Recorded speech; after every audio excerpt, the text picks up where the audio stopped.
오늘의 10분 말씀. 열왕기상 1장 1절에서 12절을 통해 하나님이 주신 기회라는 주제로 나눠보겠습니다. 열왕기 하를 시작하기에 앞서 열왕기 상과 하는 한 권의 책이라는 점부터 짚어볼 필요가 있습니다. 열왕기 상은 솔로몬 왕의 통치로 시작해서 북이스라엘의 아합 왕까지 다루게 되고, 열왕기 하에서는 아합 왕의 죽음 이후 북이스라엘의 멸망과 남유다의 멸망, 그리고 포로기까지를 기록하고 있습니다. 중요한 전환점은 열왕기 상에서는 엘리야가 활동했다라면 열왕기 하에서는 엘리야에서 엘리사로 변환이 됩니다. 그리고 이 책은 포로기에 있었던 이스라엘 백성들을 위해 기록된 책입니다.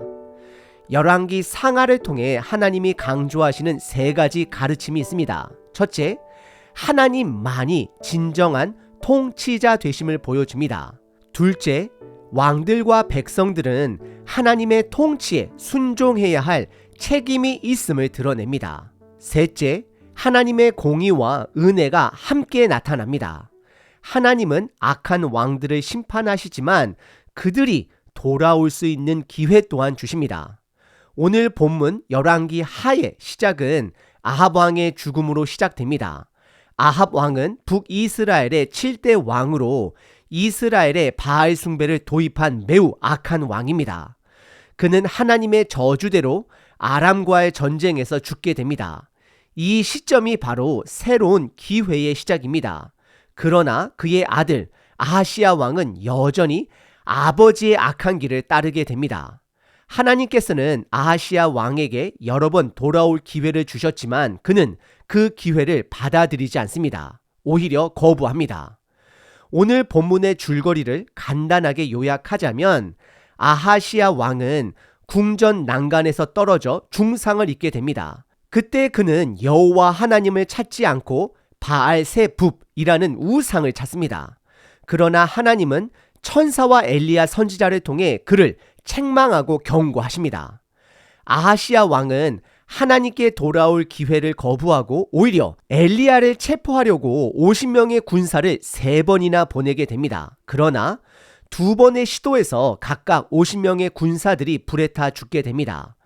결국 아하시야 왕은 하나님이 주신 모든 회개의 기회를 놓쳐버리고 맙니다. 저와 여러분 모두 하나님이 허락하신 기회를 놓쳐서는 안 됩니다. 오늘 본문은 크게 두 부분으로 나눌 수 있습니다. 첫 번째는 하나님의 말씀이고 두 번째는 아하시야 왕의 반응입니다.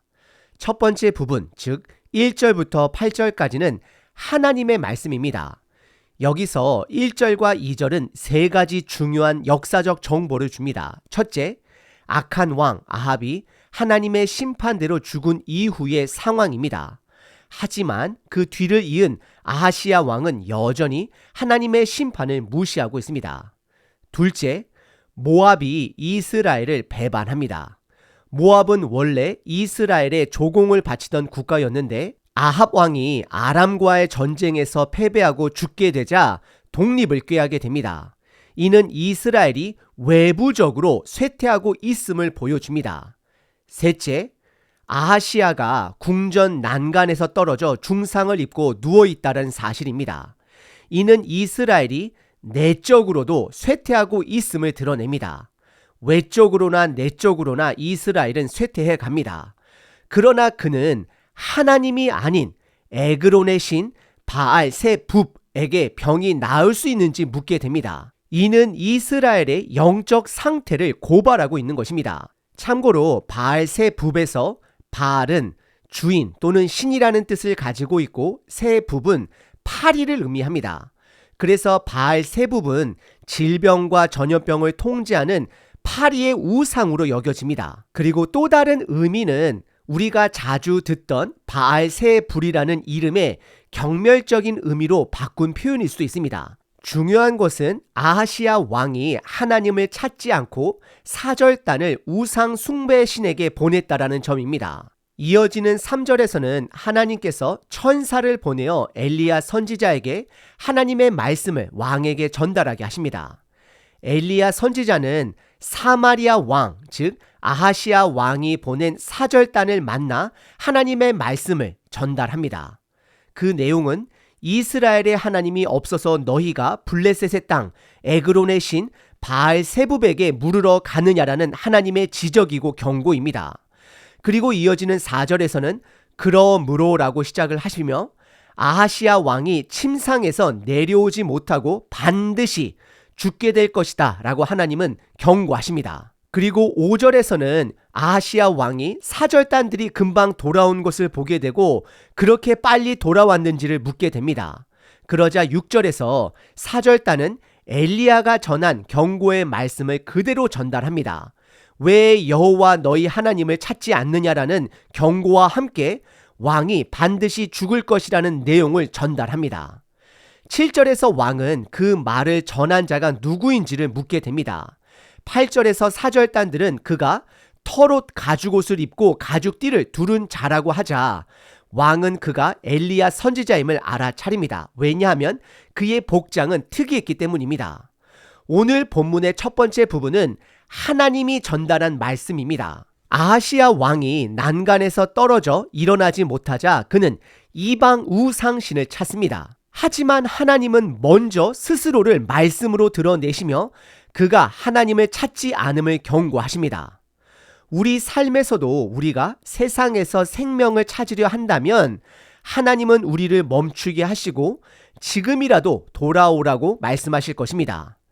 여러분들은 어떻게 반응하시겠습니까? 두 번째 부분은 아하시아 왕의 반응입니다. 8절부터 12절입니다.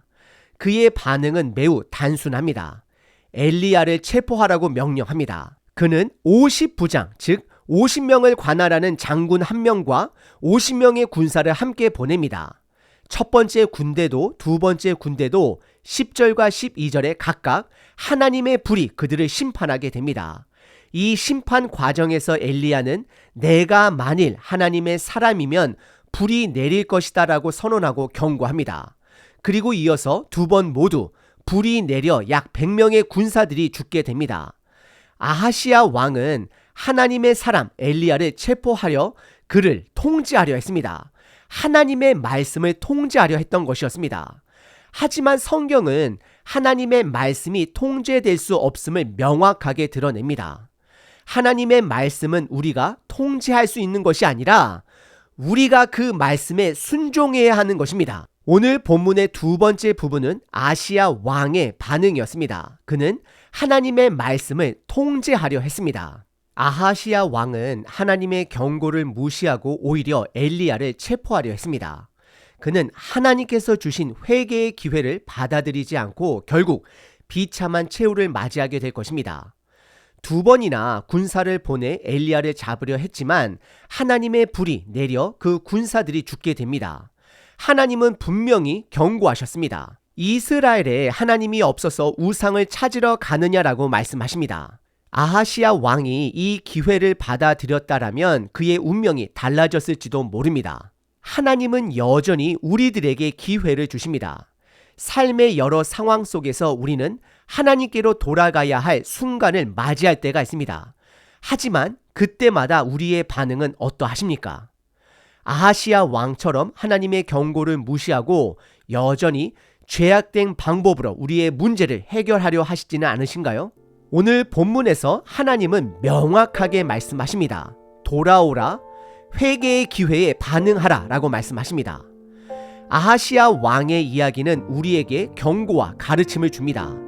하나님께서 주신 기회를 무시하지 말고 그 기회에 반응하여 돌아가야 합니다.